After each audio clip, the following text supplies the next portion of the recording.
ಎಲ್ಲರಿಗೂ ನಮಸ್ಕಾರ. ನಾನು ನಿಮ್ಮ ಚೆನ್ನ. ಈ ಒಂದು ವಿಡಿಯೋದಲ್ಲಿ ದ.ರಾ ಬೇಂದ್ರೆಯವರ ಸಂಕ್ಷಿಪ್ತ ಜೀವನ ಚರಿತ್ರೆ ನೋಡ್ತಾ ಹೋಗೋಣ. ಈ ಒಂದು ಸಂಕ್ಷಿಪ್ತ ಜೀವನ ಚರಿತ್ರೆ ಅಂತಕ್ಕಂಥದ್ದು ಕಡಿಮೆ ಸಮಯದೊಳಗೆ ಹೆಚ್ಚಿನ ವಿಷಯ ತಿಳ್ಕೊಳ್ಳಿಕ್ಕೆ ಅತ್ಯಂತ ಅದ್ಭುತವಾಗಿರುತ್ತೆ. ನಿಮ್ಮ ಭಾಷಣ, ಪ್ರಬಂಧ, ಸ್ಪರ್ಧಾತ್ಮಕ ಪರೀಕ್ಷೆಗಳಿಗೆ ಹೈಲೈಟ್ ಪಾಯಿಂಟ್ಗಳಾಗಿರ್ತವೆ. ರೈಟ್, ನಿಮಗೆ ಯಾರ ಬಗ್ಗೆ ಸಂಕ್ಷಿಪ್ತ ಜೀವನ ಚರಿತ್ರೆ ಬೇಕಂತೇಳಿ ಕಾಮೆಂಟ್ ಮಾಡಿ ಆ ಒಂದು ಜೀವನ ಚರಿತ್ರೆ ಬರಲಿಕ್ಕೆ ನಾನು ಪ್ರಯತ್ನ ಪಡ್ತೇನೆ ಅಂತ ಹೇಳ್ತಾ, ಹಾಗಾದರೆ ಇಂದು ಈಗ ದ.ರಾ ಬೇಂದ್ರೆಯವರ ಸಂಕ್ಷಿಪ್ತ ಜೀವನ ಚರಿತ್ರೆ ನೋಡ್ತಾ ಹೋಗೋಣ ಬನ್ನಿ. ಅವರೊಂದು ಜನನ ನೋಡಿದರೆ 31 ಜನವರಿ 1896 ಶುಕ್ರವಾರದಂದು ಇವರ ಜನನ ಆಯಿತು ಅಂತಕ್ಕಂಥದ್ದು ತಿಳಿಬೋದು. ಶುಕ್ರವಾರ ಅಂತಕ್ಕಂಥದ್ದು ಇವರೊಂದು ಜನ್ಮಸ್ಥಳ ಧಾರವಾಡದ ಸಾಧನಕೇರಿಯಲ್ಲಿ ಇವರ ಜನನ ಆಯಿತು. ಇವರ ಪೂರ್ವಜರು ಮಹಾರಾಷ್ಟ್ರ ರತ್ನಗಿರಿ ಜಿಲ್ಲೆಯಿಂದ ನಾಸಿಕ್ಗೆ ಬರ್ತಾರೆ. ನಾಸಿಕ್ ನಂತರ ಕರ್ನಾಟಕಕ್ಕೆ ಬರ್ತಾರೆ, ಶಿರಹಟ್ಟಿ ನಂತರ ಧಾರವಾಡಕ್ಕೆ ವಲಸೆ ಬರ್ತಾರೆ, ಧಾರವಾಡದಲ್ಲಿ ನೆಲೆಸ್ತಾರಂತೆ ಪೂರ್ವಜರು. ಇವರ ಒಂದು ಜನ್ಮಸ್ಥಳ ಅಂತಕ್ಕಂಥ ಧಾರವಾಡದ ಸಾಧನಕೇರಿಯಲ್ಲಿ ಆಯಿತು ಅಂತಕ್ಕಂಥ ನಾವು ನೋಡ್ಬೋದು. ಇವರ ತಂದೆ ರಾಮಚಂದ್ರ ಬೇಂದ್ರೆ ಅಂತಕ್ಕಂಥವ್ರು, ರಾಮಚಂದ್ರ ಬೇಂದ್ರೆ. ನಂತರ ಇವರ ತಾಯಿ ಅಂಬಿಕೆ ಅಂಥೇಳಿ ಕೆಲವೊಂದು ಪುಸ್ತಕಗಳಲ್ಲಿ ಬಂದಿರತಕ್ಕಂಥದ್ದು, ಕೆಲವೊಬ್ಬರು ಅಂಬವ್ವ ಅಂಥೇಳಿ ಹೇಳಲಾಗ್ತದೆ. ಅಂಬವ್ವ ಅಂಥೇಳಿ ಅಂಬುತಾಯಿ ಅಂತಕ್ಕಂಥದ್ದು ಕೂಡ ಇಲ್ಲಿ ಉಲ್ಲೇಖ ಮಾಡಿರ್ತಕ್ಕಂಥದ್ದು. ಅಂಬಿಕೆ, ಅಂಬವ್ವ, ಅಂಬುತಾಯಿ ಅಂತಕ್ಕಂಥದ್ದು. ಓಕೆನಾ. ಇವರ ಪೂರ್ಣ ಹೆಸರು ನೋಡಿದ್ರೆ ದತ್ತಾತ್ರೇಯ ರಾಮಚಂದ್ರ ಬೇಂದ್ರೆ ಅಂತಕ್ಕಂಥದ್ದು.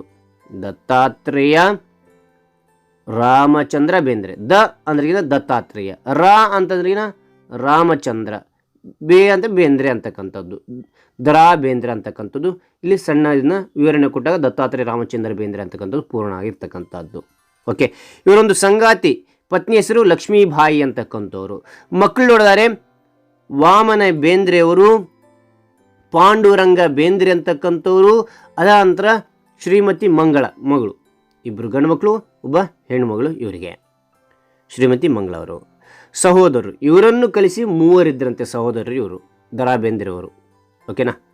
ನಂತರ ಶಿಕ್ಷಣದ ಬಗ್ಗೆ ನಾವು ನೋಡಿದರೆ ಆರಂಭಿಕ ಶಿಕ್ಷಣ ಅಂತಕ್ಕಂಥದ್ದು, ಆರಂಭಿಕ ಶಿಕ್ಷಣ 1904ರಿಂದ 1913ರವರೆಗೆ ಪುಣೆಯಲ್ಲಿ ಮೆಟ್ರಿಕ್ಯುಲೇಷನ್ ಮುಗಿಸ್ತಾರೆ. ಪುಣೆಯಲ್ಲಿ ಮೆಟ್ರಿಕ್ಯುಲೇಷನ್ ಮುಗಿಸ್ತಾರೆ. ನಂತರ 1914ರಿಂದ 1918ರಲ್ಲಿ ಪುಣೆಯಲ್ಲಿ ಫರ್ಗ್ಯೂಸನ್ ಕಾಲೇಜ್ನಲ್ಲಿ BA ಮುಗಿಸ್ತಾರೆ. ಇವರು ಆರಂಭಿಕ ಶಿಕ್ಷಣ ಅಂತಕ್ಕಂಥದ್ದು ಮರಾಠಿಯಲ್ಲಿ ಆಗಿರ್ತಕ್ಕಂಥದ್ದು ಇವ್ರದ್ದು. ಓಕೆನಾ. ನೋಡಿ, ನಂತರ 1914ರಿಂದ 1918ರವರೆಗೆ ಪುಣೆಯ ಫರ್ಗ್ಯೂಸನ್ ಕಾಲೇಜ್ನಲ್ಲಿ BAನ ಮುಗಿಸ್ತಾರೆ, BA ಪದವಿ ಪಡೆದುಕೊಳ್ತಾರೆ ಅವರು. ನಂತರ 1935ರಲ್ಲಿ ಪೂನಾದಲ್ಲಿ ಮುಂಬೈ ವಿವಿಯಿಂದ MA ಪದವಿ ಪಡೆದುಕೊಳ್ತಾರೆ ಅಂತಕ್ಕಂಥದ್ದು. ಇವರ ಒಂದು ಸ್ನೇಹಿತರ ಸಹಾಯದಿಂದ 1935ರಲ್ಲಿ MA ಪೂರ್ಣಗೊಳಿಸ್ತಾರೆ ಇವರು. ಓಕೆನಾ. ಅಂತ ನೋಡಿ, ಇವರ ವೃತ್ತಿಯ ಬಗ್ಗೆ ನಾವು ನೋಡಿದರೆ 1925ರಿಂದ 32ರವರೆಗೆ ಹಳೆಯ ವಿಕ್ಟೋರಿಯಾ ಹೈಸ್ಕೂಲ್ನಲ್ಲಿ ಶಿಕ್ಷಕರಾಗಿ ಕಾರ್ಯನಿರ್ವಹಿಸ್ತಾರೆ. ವಿಕ್ಟೋರಿಯಾ ಹೈಸ್ಕೂಲ್ನಲ್ಲಿ ಶಿಕ್ಷಕರಾಗಿ ಕಾರ್ಯನಿರ್ವಹಿಸ್ತಾರೆ ಅಂತಕ್ಕಂಥದ್ದು. ಅನಂತರ 1935ರಿಂದ 40ರವರೆಗೆ ಮಾಸ್ತಿಯು ಜೀವನ ಮಾಸಪತ್ರಿಕೆ ಏನು ಮಾಡ್ತಾರೆ, ಸಂಪಾದಕರಾಗ್ತಾರೆ. ಮಾಸ್ತಿಯು ಜೀವನ ಅಂತಕ್ಕಂಥ ಒಂದು ಮಾಸಪತ್ರಿಕೆಗೆ ಇವರು ಸಂಪಾದಕರಾಗಿ ಕಾರ್ಯನಿರ್ವಹಿಸ್ತಾರೆ ಅಂತಕ್ಕಂಥದ್ದು. ಅನಂತರ 1941ರಲ್ಲಿ ಗದಗಿನ ವಿದ್ಯಾದಾನ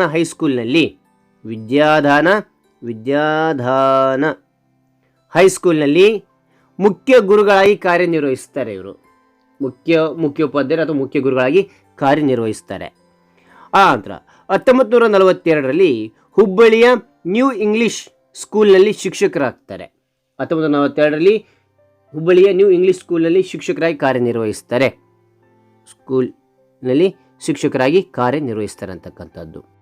1943ರಲ್ಲಿ ಪೂನಾದ ಕಾಮರ್ಸ್ ಕಾಲೇಜಿನಲ್ಲಿ ಕನ್ನಡ ಅಧ್ಯಾಪಕರಾಗಿ, ಅರೆಕಾಲಿಕ ಕನ್ನಡ ಅಧ್ಯಾಪಕರಾಗಿ ಕೆಲಸ ಮಾಡ್ತಾರಂತೆ ಇಲ್ಲಿ. ನಂತರ 1944ರಿಂದ 56ರವರೆಗೆ ಸೊಲ್ಲಾಪುರದ DAV ಕಾಲೇಜಿನಲ್ಲಿ ಕನ್ನಡ ಪ್ರಾಧ್ಯಾಪಕರಾಗಿ ಕಾರ್ಯನಿರ್ವಹಿಸ್ತಾರಂತೆ. DAV ಕಾಲೇಜಿನಲ್ಲಿ ಕನ್ನಡ ಪ್ರಾಧ್ಯಾಪಕರಾಗಿ ಕಾರ್ಯನಿರ್ವಹಿಸ್ತಾರೆ. ಓಕೆ, ಅನಂತರ ನೋಡಿ 1956ರಲ್ಲಿ ಧಾರವಾಡದ 1956ರಲ್ಲಿ ಧಾರವಾಡದ ಆಕಾಶವಾಣಿ ಕೇಂದ್ರದಲ್ಲಿ ಸಲಹೆಗಾರರಾಗಿ ಕಾರ್ಯನಿರ್ವಹಿಸ್ತಾರೆ. ಆಕಾಶವಾಣಿ ಕೇಂದ್ರದಲ್ಲಿ ಸಲಹೆಗಾರರಾಗಿ ಕಾರ್ಯನಿರ್ವಹಿಸ್ತಾರೆ. ಅನಂತರ ಗೆಳೆಯರ ಬಳಗ, ಇಲ್ಲಿ ಧಾರವಾಡದಲ್ಲಿ ಗೆಳೆಯರ ಬಳಗ ಅಂತ ಒಂದು ಬಳಗ ಕಟ್ಟಿದ್ರು. ಆ ಒಂದು ಬಳಗದ ಒಂದು ಇದರಲ್ಲಿ ಸ್ವಧರ್ಮ ಮಾಸಪತ್ರಿಕೆಯ ಸಂಪಾದಕರಾಗ್ತಾರೆ. ಸ್ವಧರ್ಮ ಅಂತೇಳಿ ಇನ್ನೊಂದಿನ ಮಾಸಪತ್ರಿಕೆ ಅದಕ್ಕೆ ಸಂಪಾದಕರಾಗಿ ಕಾರ್ಯನಿರ್ವಹಿಸ್ತಾರೆ ಅಂತಕ್ಕಂಥದ್ದು ನೋಡ್ಬೋದು. ಇವರೊಂದು ಕಾವ್ಯನಾಮ ನೋಡಿದ್ರೆ ಅಂಬಿಕಾತನಯ ದತ್ತ ಅಂತಕ್ಕಂಥದ್ದು ಸಾಹಿತ್ಯ ಪ್ರಾರಂಭ. ಇವರೊಂದು ಸಾಹಿತ್ಯದ ಬಗ್ಗೆ ನಾವು ನೋಡಿದ್ರೆ 1920ರಲ್ಲಿ ಜಾಲಿವೀಸ ವಯಾಸ ಅಜ ಅಂತಕ್ಕಂಥ ಮರಾಠಿ ಕವನ ಸಂಕಲನ ಬರೀತಾರೆ. ಮೊದಲನೇದಾಗಿ ಅವರು 1920ರಲ್ಲಿ ಜಾಲಿವೀಸ ವಯಾಸ ಅಜ ಮರಾಠ ಸಂಕಲನ ಬರೀತಾರೆ ಅಂತಕ್ಕಂಥದ್ದು ನೋಡ್ಬೋದು ಮರಾಠಿಯಲ್ಲಿ. ಆ ನಂತರ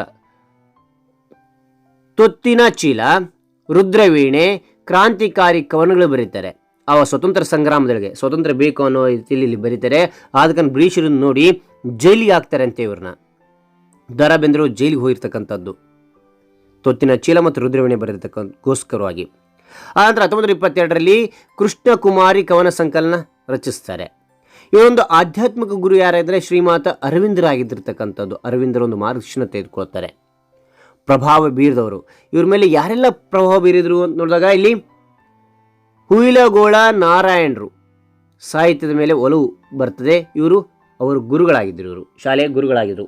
ಹುಯಿಲಗೋಳ ನಾರಾಯಣರಾವ್ ಸಾಹಿತ್ಯದ ಮೇಲೆ ಪ್ರಭಾವ ಬೀರಲಿಕ್ಕೆ ಇವರೇ ಕಾರಣ, ಒಲವು ಮೂಡಿಸಿದ್ರು ಇವ್ರನ್ನ.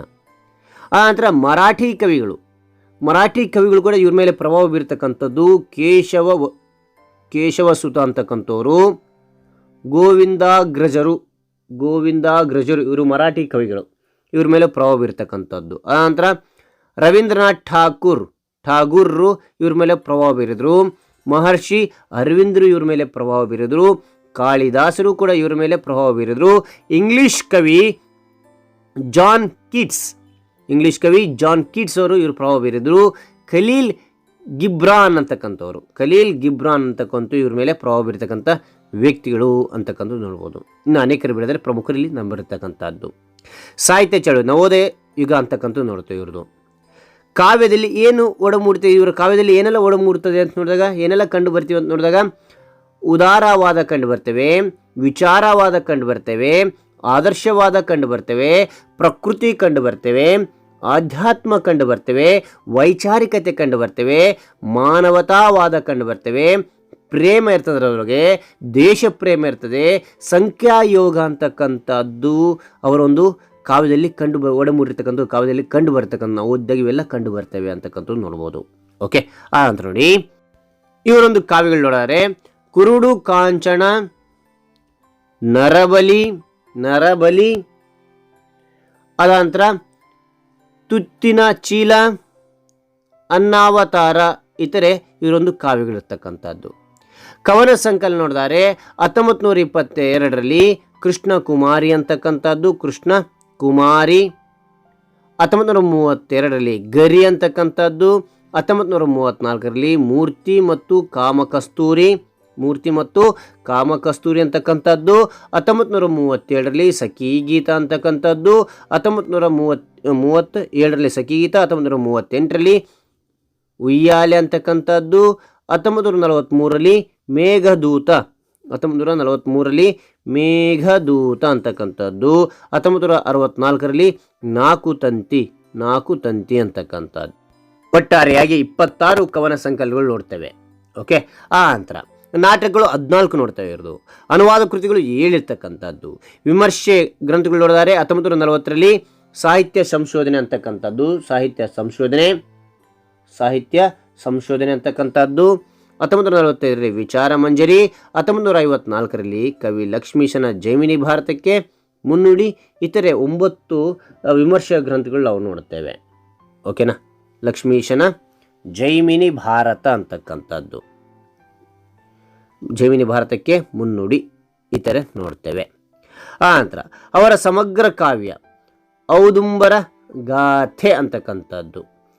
ಅವರನ್ನು ಏನಂತ ಕರಿತೇವೆ ಅಂದರೆ ಕನ್ನಡದ ಠಾಗೂರ್ ಅಂತ ಕರಿತೇವೆ, ಧಾರವಾಡದ ಅಜ್ಜ ಅಂತ ಕರಿತೇವೆ, ಶಬ್ದಗಾರುಡಿಗ ಅಂತ ಕರಿತೇವೆ. ನಿಮಗೆ ಹೆಚ್ಚಿನ ಒಂದು ಇತರ ಹೆಸರು ಗೊತ್ತಿತ್ತಾ? ಕಾನ್ಸ್ಟಲಿ ಕಾಮೆಂಟ್ ಮಾಡಿ. ಈ ಒಂದು ಮಾಹಿತಿ ಅಂತಕ್ಕಂಥ ಇಷ್ಟ ಆಯ್ತು, ಇಷ್ಟವಾದ ಲೈಕ್ ಮಾಡಿ, ಶೇರ್ ಮಾಡಿ, ಸಬ್ಸ್ಕ್ರೈಬ್ ಹೋಗೋದು ಮರಿಬೇಡಿ. ಹಾಗೆ ಮುಂದಿನ ಮಾಹಿತಿ ನೋಡ್ತಾ ಹೋಗೋಣ ಬನ್ನಿ. ಚಿನ್ನರ ಪ್ರೀತಿಯ ಕವನ. ಪುಟ್ಟ ಮಕ್ಕಳ ಪ್ರೀತಿಯ ಕವನ ಯಾವುದಾಗಿತ್ತು ಅಂದ್ರೆ ಈಗಿನ ಪಾತರಗಿತ್ತಿ ಪಕ್ಕ ನೋಡಿದೇ ನಕ್ಕ ಅಂತಕ್ಕಂಥದ್ದು. ಪ್ರಶಸ್ತಿ, ಪುರಸ್ಕಾರ, ಬಿರುದುಗಳು ಯಾವ್ಯಾವ ನೋಡಿದ್ರೆ 1943ರಲ್ಲಿ ಶಿವಮೊಗ್ಗದಲ್ಲಿ ನಡೆದ ಸಾಹಿತ್ಯ ಸಮ್ಮೇಳನದ ಅಧ್ಯಕ್ಷರಾಗಿದ್ದರು. 1958ರಲ್ಲಿ ಅರಳು ಮರಳು ಕೃತಿಗೆ ಕೇಂದ್ರ ಸಾಹಿತ್ಯ ಅಕಾಡೆಮಿ ಪ್ರಶಸ್ತಿ. 1964ರಲ್ಲಿ ಮೈಸೂರು ದಸರಾದಲ್ಲಿ ಬೇಂದ್ರೆ ಸನ್ಮಾನ ಮಾಡಿದರು. 1968ರಲ್ಲಿ ಪದ್ಮಶ್ರೀ ಪ್ರಶಸ್ತಿ ಬಂದಿರತಕ್ಕಂಥದ್ದು. 1973ರಲ್ಲಿ 4 ತಂತಿ ಕೃತಿಗೆ ಜ್ಞಾನಪೀಠ ಪ್ರಶಸ್ತಿ ಬಂದಿರತಕ್ಕಂಥದ್ದು. ಇದು ಕನ್ನಡಕ್ಕೆ 2ನೇದು. ಕಾಶಿ ವಿದ್ಯಾಪೀಠ, ವಾರಣಾಸಿ, ಮೈಸೂರು ಹಾಗೂ ಕರ್ನಾಟಕ ವಿಶ್ವವಿದ್ಯಾಲಯಗಳಿಂದ ಗೌರವ ಡಾಕ್ಟರ್ ಬಂದಿರತಕ್ಕಂಥದ್ದು. ಕೇಂದ್ರ ಸಾಹಿತ್ಯ ಅಕಾಡೆಮಿಯಲ್ಲಿ ಫೆಲೋಶಿಪ್ ಪಡೆದರು ಅಂತಕ್ಕಂಥದ್ದು. ನಿಮಗೆ ಹೆಚ್ಚಿನ ಮಾಹಿತಿ ಗೊತ್ತಿದ್ದ ಕಾನ್ಸ್ಟಲಿ ಕಾಮೆಂಟ್ ಮಾಡಿ, ನಾನು ಓದಿ ತಿಳ್ಕೊಳ್ತೇನೆ, ಎಲ್ಲರೂ ಓದಿ ತಿಳ್ಕೊಳ್ತಾರೆ. ಅದೇ ಥರ ಇಲ್ಲಿ 4 ತಂತಿ ಕೃತಿ ಅಂತಕ್ಕಂಥದ್ದು 44 ಕವನಗಳಿಂದ ಕೂಡಿರ್ತಕ್ಕಂಥದ್ದು. 4 ತಂತಿ ಯಾವ್ಯಾವು ಅಂತ ನೋಡಿದ್ರೆ ನಾನು, ನೀನು, ಆನು, ತಾನು ಅಂತಕ್ಕಂಥದ್ದು. ಇವು ಸ್ಪರ್ಧಾತ್ಮಕ ಪರೀಕ್ಷೆಗಳಿಗೆ ಕೇಳ್ತಕ್ಕಂಥದ್ದು. ಕವನಗಳಲ್ಲಿ ಎಷ್ಟು ಕವನಗಳಿದಾವೆ? 44 ಕವನಗಳಿಂದ ಕೂಡಿರ್ತಕ್ಕಂಥದ್ದು. ಯಾವ 4 ಇದಂತ ಕೇಳ್ತಾನೆ. 4 ತಂತಿಯಲ್ಲಿ ಯಾವುದು ಪ್ರಮುಖವಾಗಿ ಅಂದ್ರೆ ನಾನು, ನೀನು, ಆನು, ತಾನು ಅಂತಕ್ಕಂಥದ್ದು. ಆ ನಂತರ ನಿಧನ ಅಂತಕ್ಕಂಥದ್ದು 26 ಅಕ್ಟೋಬರ್ 1981ರಲ್ಲಿ ಮುಂಬೈನ ಹರಿಕಿಶನ್ ಆಸ್ಪತ್ರೆಯಲ್ಲಿ ನಿಧನ ಹೊಂದ್ತಾರೆ. ಓಕೆ. ಆ ನಂತರ ಸ್ಮಾರಕ ಭವನ. ಇವರೊಂದು ಸ್ಮಾರಕ ಭವನ ಎಲ್ಲಿ ಕಟ್ಟಲಾಯಿತು ಅಂದರೆ ಹುಟ್ಟೂರು ಧಾರವಾಡದ ಸಾಧನಕೆರೆಯಲ್ಲಿ ಕಟ್ಟಿರ್ತಕ್ಕಂಥದ್ದು.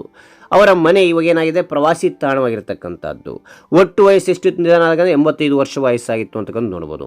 ಹಾಗೆ ಒಂದು ಮಾಹಿತಿ ಅಂತ ಇಷ್ಟ ಆಯ್ತು, ಇಷ್ಟ ಲೈಕ್ ಮಾಡಿ, ಇನ್ನೊಬ್ರಿಗೆ ಶೇರ್ ಮಾಡಿ, ಇನ್ನೊಬ್ರಿಗೆ ಚಾನಲ್ ಸಾಧ್ಯ ಇಂಥ ಅನೇಕ ವಿಡಿಯೋ ಚಾನಲ್ ಸಬ್ಸ್ಕ್ರೈಬ್ ಆಗಿ ಅಂತ ಹೇಳ್ತಾ ಮತ್ತೊಂದು ಹೊಸ ವಿಡಿಯೋದಿಂದ ಬಿಟ್ಟಾಗ್ತೇನೆ. Thank you for watching. Bye.